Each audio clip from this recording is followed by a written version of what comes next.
i35equipment.com. Today we're checking out how to operate a Komatsu D41P-6 Bulldozer.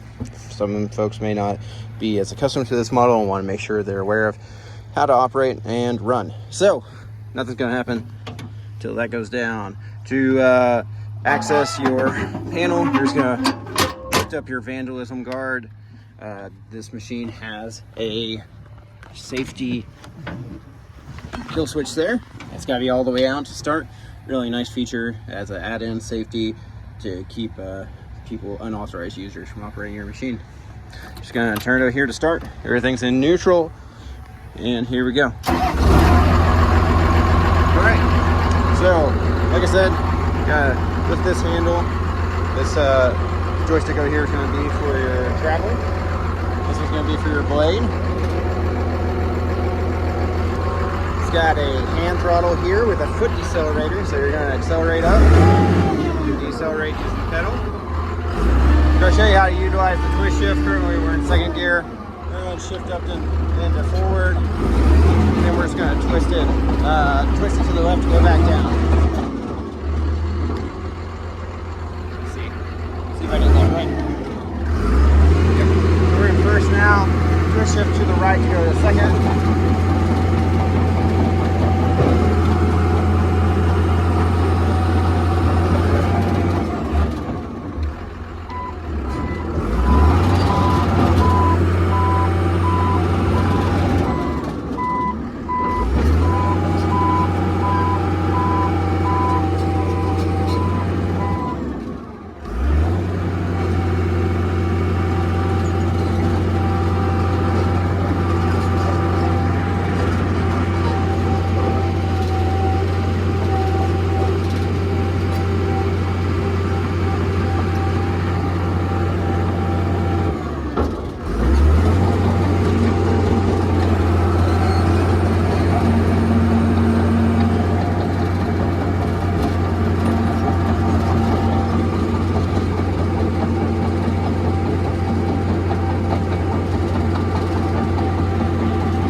Throttle down, drop your, we're getting over the blade. Then go ahead and drop the safety handle, turn the key off, and then to kill, just push it in. I recommend leaving it in. Like I said, it's a really nice safety guard, keeping people, unauthorized users, from utilizing your machine. Appreciate you taking time to watch. Hope this video is beneficial to you. Look forward to hearing from you soon. Have a wonderful day.